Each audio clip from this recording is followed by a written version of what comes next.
Sekiro has one of the most consistent boss lineups I've ever seen in a game. So much so that while randomly replaying it, I realized, wait, why have I not ranked them? So screw it, Sekiro boss ranking. Now just to get some rules out of the way. For those of you who haven't played this game in a while, about 2 years ago they added inner versions for a few of the bosses, which are just more complex versions of them. And for those bosses, I'm not separating the inner versions from the vanilla ones because it would just feel too redundant. I'll just base it off of which version I prefer. And just keep in mind, I have played this game a disgusting amount of times, which means that certain benefits of the first playthrough don't apply to me. For example, to give a slight spoiler, if I made this list after like 3 playthroughs, Divine Dragon would probably be a few spots higher, just because of how cool it is. But when it comes to long-term replay value, it doesn't hold up as well as genuine, super intricately designed fights. Also, since the title didn't specify this, I should mention that this is a ranking from worst to best, not easiest to hardest. And I'm only including main bosses, so no mini bosses will be appearing here. Now, with all that said, here's my ranking of Sekiro's bosses from worst to best. Number 15, Headless Ape Gank.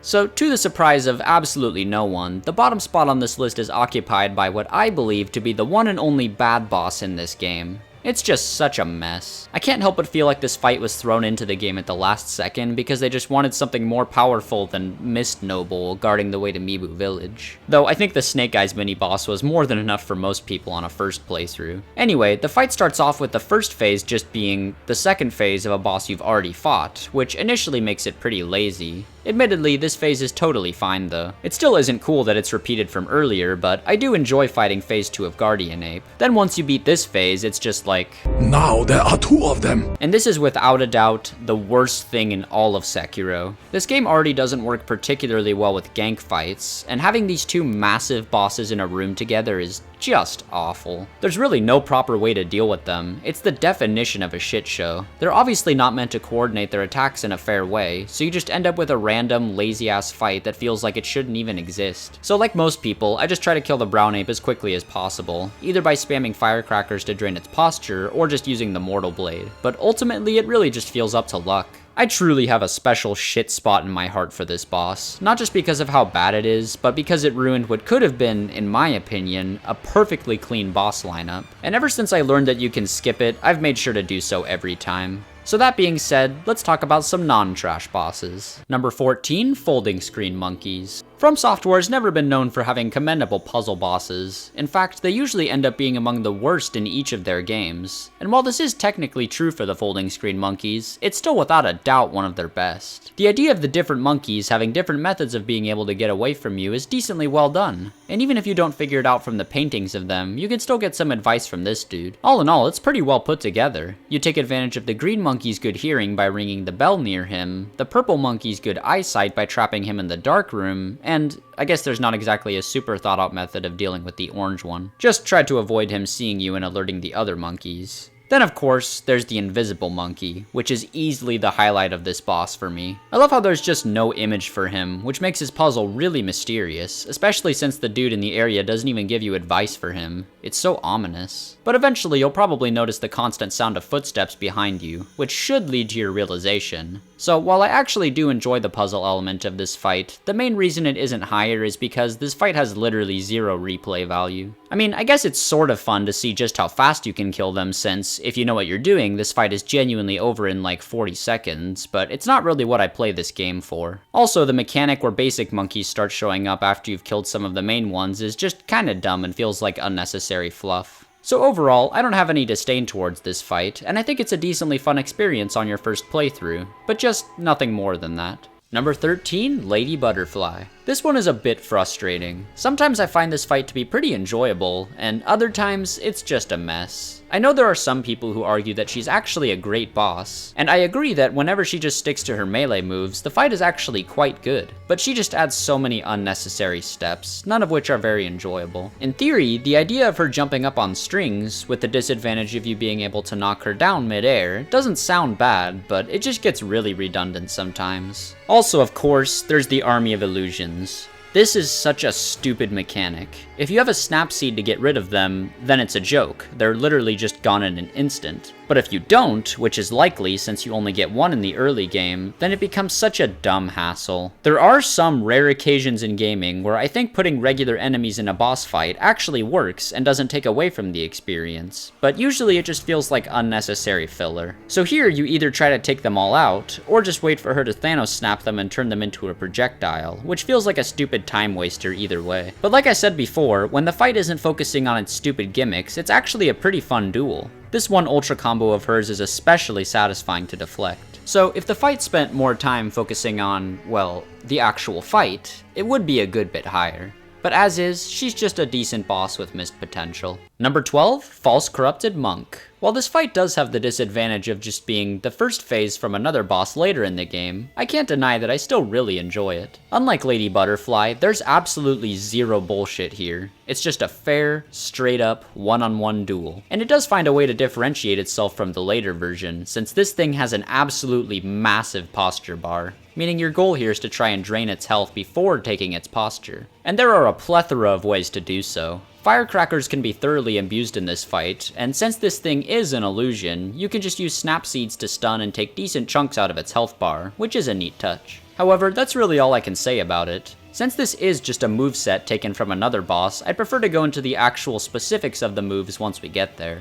But overall, it is very enjoyable. One other thing that's unique about this fight though is the arena. It's such a cool and atmospheric location, and I think it looks awesome, which helps add some memorability to the encounter. Number 11, Gyobu Masataka Oniwa. No matter how many times I play this game, there will always be one instance where I switch over to the English voices. My name is Gyobu Masataka Oniwa!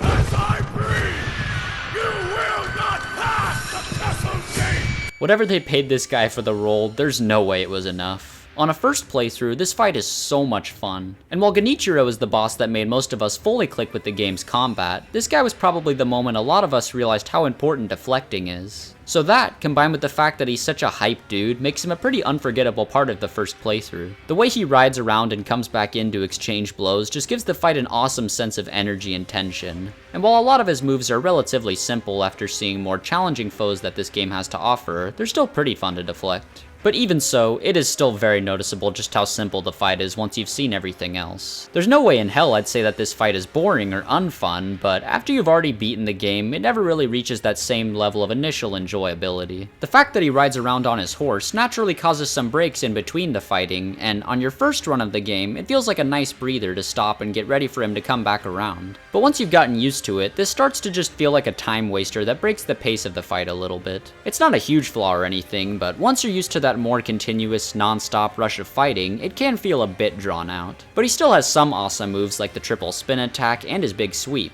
If this boss was in another game, there'd be a good chance he'd be among the best. But considering just how great this game's bosses are overall, he does happen to fall decently low on my list. But I'll never forget what a strong impression he had on me the first time around. Also, I like that we don't actually kill the horse. After beating Gyobu, it kinda just dips. Like, see ya, I guess. Number 10, Emma the Gentle Blade. Unlike Gyobu, this is a fight that wastes absolutely no time. Emma is a surprisingly quick and deceptive fighter, and she still throws me off a bit every now and then. For being such a short fight, it still has plenty of variety. She really gives you everything you'd want in a Sekiro fight in terms of moveset. Lots of different combos, dangerous wind-up attacks that you can also hit her out of, and all forms of perilous attacks, including the most elegant body slam I've ever seen. Aside from False Corrupted Monk, she's the first boss on this list that has perfect pacing. Replaying this boss is always fun because basically every second of it gives you exactly what you want. But another thing this boss has going for it is the unique atmosphere, which is sort of a downside and an upside if I'm being honest. On one hand, it's really cool to see how Emma would react if Wolf turned out to be a traitor. Having a duel with a likable character has this really different, tragic feeling to it, and the music fits it so perfectly. However, it's kind of hard to fight off what a piece of shit I feel like when I do it. I appreciate that the bad ending of this game exists, since it allows you to see how badass Emma actually is. And I'll bet most players probably weren't initially expecting that she would be so cool.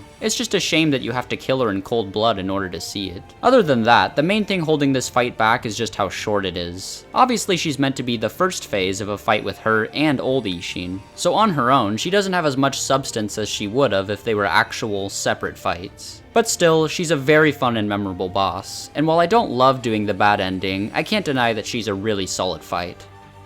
Also, she's a baddie. Number 9, Divine Dragon. This was probably the hardest fight to place on the list. When it comes to the actual moveset, there's obviously not much substance compared to, well, any of the other fights aside from folding screen monkeys. But that's not what Divine Dragon is about. This fight had one goal above all else: spectacle. And that spectacle is unparalleled. Like I said in another video, this boss and Rykard from Elden Ring are about tied for me as the best spectacle bosses in the series. And while Rykard is memorable for having an overwhelmingly grand, hellish vibe, this boss is just pure elegance. I love the initial cutscene where you arrive in the Divine Realm. It's just so peaceful and unreal. The presentation and build-up here is a huge part of what sells it so much. It's not like you just randomly stumbled into some cave and tripped out to get here. You spent the entire game collecting materials so you could travel to one of the most beautiful areas in any video game, and made it all the way to the top so that you can finally defeat the creature that will give you the ingredient your master desires. And the payoff is magnificent. The dragon itself looks awesome, the arena is gorgeous, and the music is one of my favorite tracks in the game. And I like how this boss found an interesting way of still having an engaging fight without using the typical gameplay loop.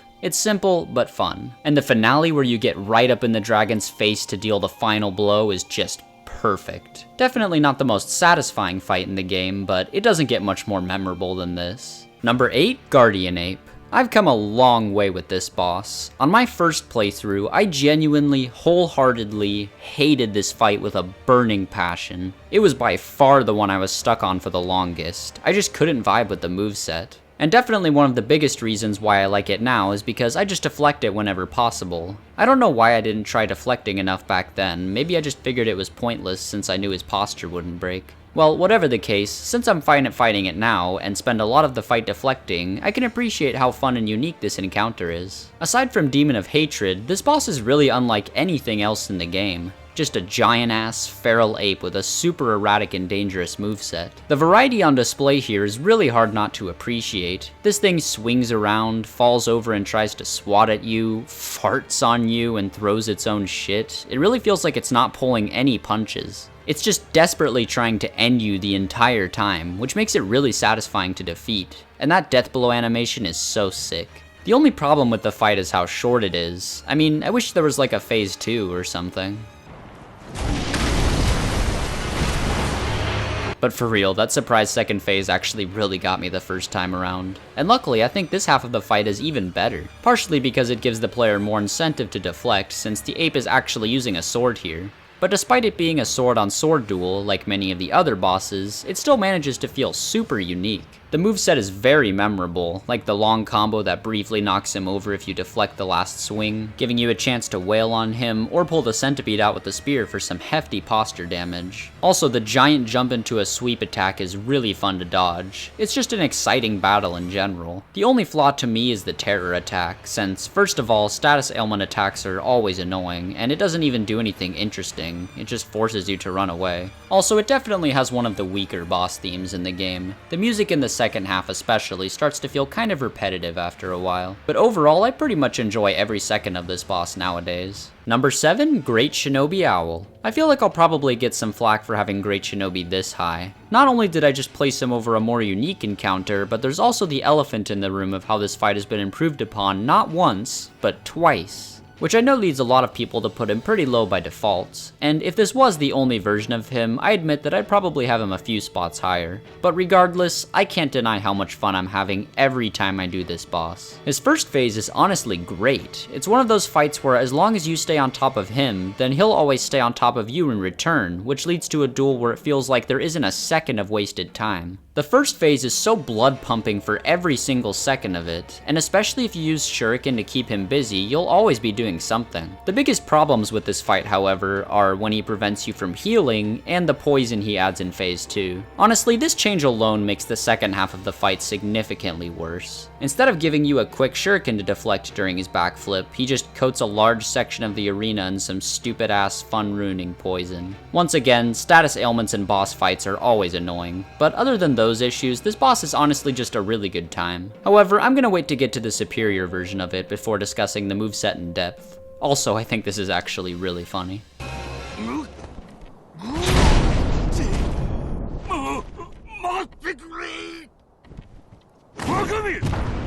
Number 6, Demon of Hatred. Now, I haven't watched anyone else rank Sekiro's bosses in a long time, but from what I remember, this guy's about as polarizing as it gets. Some people praise this as one of the greatest bosses in all of From Software's lineup, while others argue that the fight is trash since they believe that it pulls the rug from under you in terms of the learning curve, being a more dodge-focused fight than deflect-focused. And while this is true to an extent, I'm personally not bothered by it at all, especially since you still can deflect a ton of the demon's attacks. And just like with the Guardian Ape, I've enjoyed this fight a lot more ever since I started deflecting it when possible. But regardless, I think this fight is very solid. I really appreciate what a different experience it gives you from everything else in the game, and all the while it just looks insanely cool. The amount of variety on display here is undeniably awesome. He can jump in the air and land to cause a fiery explosion, slam his arm down to create a big wave of flames, make a giant ring of fire, or do this goofy ass dance to summon a bunch of projectiles. And all of his more basic moves are generally a lot of fun to deflect and dodge. Plus, he definitely has a highlight soundtrack from the game, and the lore behind this thing being the sculptor is really sad, but also very well done.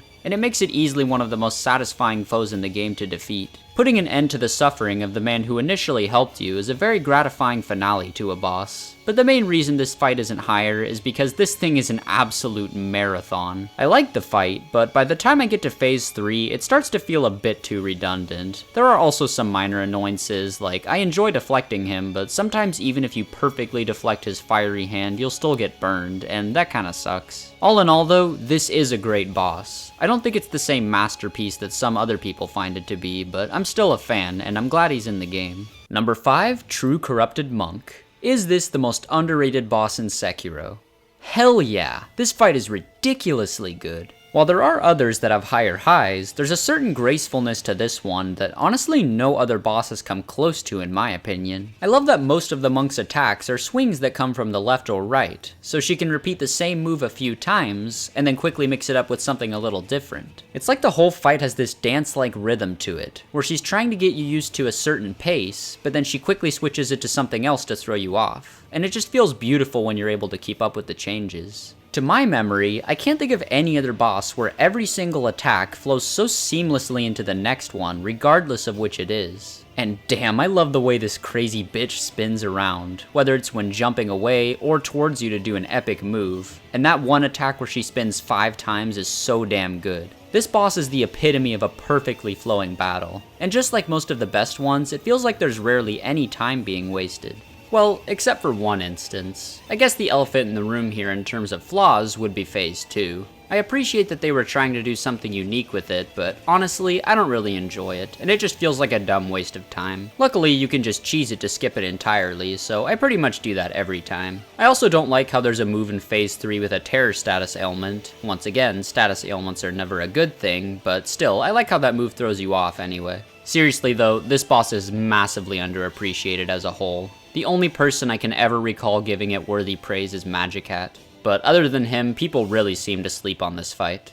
Oh yeah, and the arena is gorgeous. Number 4, Isshin Ashina. Well, now that we've made it to the top 4, these are what I would consider to be the S-tier fights of Sekiro. They're all absolute bangers and among my favorite video game bosses ever created. Like I've said before, I don't love doing the bad ending of Sekiro, but I really appreciate that it exists. And a big part of why is because here we get to see that even in his old age, Isshin is still an unquestionable badass. And even though I like the version of him from the good ending a bit more, when it comes to their first phases, I actually prefer this one. This dude is such a sneaky bastard. The way he'll sometimes just perfectly dodge your attack and then follow up with his own is awesome, and waiting for the exact moment that he performs his Ichimonji double and deflecting feels great. The boss does an awesome job at showing how he still fights similarly to when he was in his peak, but makes up for his age with these little tricks here and there to throw you off. And then we have Phase 2, where once again he utilizes some sneaky methods. Like that Ichimonji double from earlier that you could deflect is now a move where you have to dodge out of the way or else you'll get burned. But of course, he also gains one of the coolest moves I've ever seen.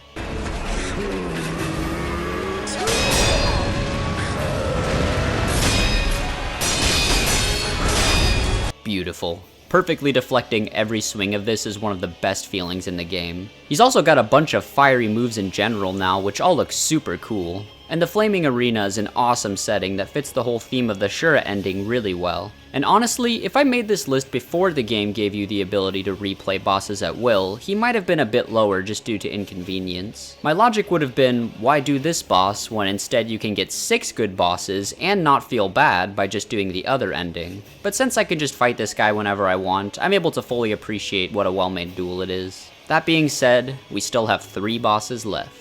Number 3, Inner Genichiro. Before getting into the actual specifics of the fight, it would be hard to ignore just how well this guy is used. At the beginning of the game, you're pitted against him, and you're obviously expected to lose since you're still very new to the combat at that point. But once you make it to the top of Ashina Castle, you get your chance to take revenge. And for most people, myself included, this is the boss that really forces you to understand how the game should be played. If the term get good was personified in a single boss fight, this would be it. Unlike other Souls games, Sekiro isn't as rampant with cheese tactics or overpowered strategies. You have to just learn the enemy movesets and adapt to them, and once you get it down, it feels so good. I also love how by the end of the game, it shows just how far you've come by having Genichiro be the first phase before the final boss fight. Like, you really just flex on him so hard that by that point he's a minuscule obstacle in your path to victory, which is very ironic considering how he's the one who messed you up in the tutorial. It's a great way of showing how far you've come. The only real problem with the vanilla Genichiro fight is that it becomes a bit too easy on replay, which is why I'm so glad that we now have Inner Genichiro. His original moves are still fun, and of course his big signature combo is always cool, but in the inner version, they made him way more aggressive and gave him one of the coolest and most powerful moves in the game, the Sakura dance. The best thing about Inner Genichiro is how he can pull this move out of nowhere at any point in the fight, which keeps you on edge since if you don't deflect it, then it's basically instant death.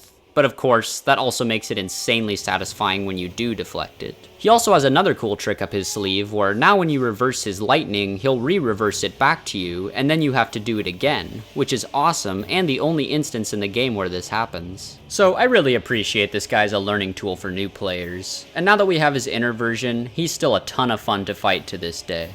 Number 2, Ishin the Sword Saint. I can't believe this happened, but I actually think there's something in the game that's better than Ishin now. But we'll talk about that once I reach number 1. Until very, very recently, Ishin has most likely been my favorite boss fight of all time, at least top 3. I think he's genuinely a perfect finale for the game. His moveset is completely fair while also being intense as shit, and it's always an absolute pleasure to go toe-to-toe with this man. But before getting into specifics, I should mention that I actually sort of prefer the vanilla version of this boss to the inner one. In my opinion, the main reason to do his inner version is because of this move. It's super cool. But other than that, I personally don't really enjoy any of the changes made to the fight. Now instead of following up a perfectly deflected Ichimonji with the Dragon Flash, he instead does this move where you're forced to run away, and I honestly don't really get much out of it, whereas I actually really like deflecting the Dragon Flash. He also begins phase 1 with this new move, which is fine, but he also has this weird thing now throughout phase 1 where it seems like he sometimes fakes out attack animations and does something different, and it honestly just doesn't feel as clean to me. So either way, it's still a really fun boss, but I do kinda prefer the original. His first phase is relatively simple, but no matter how many times I do it, I still find it to be super fun.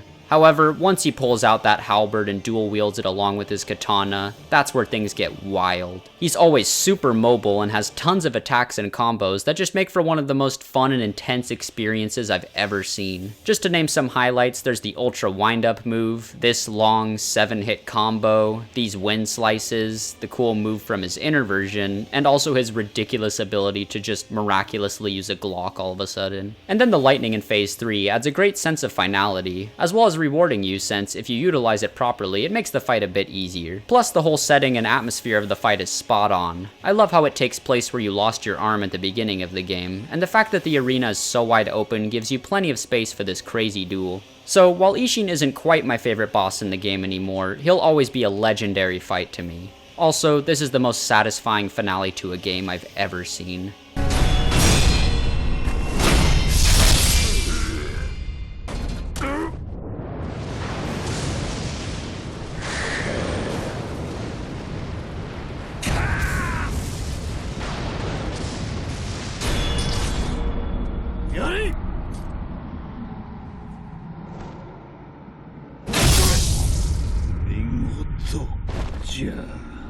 Sekiro. Sorobo.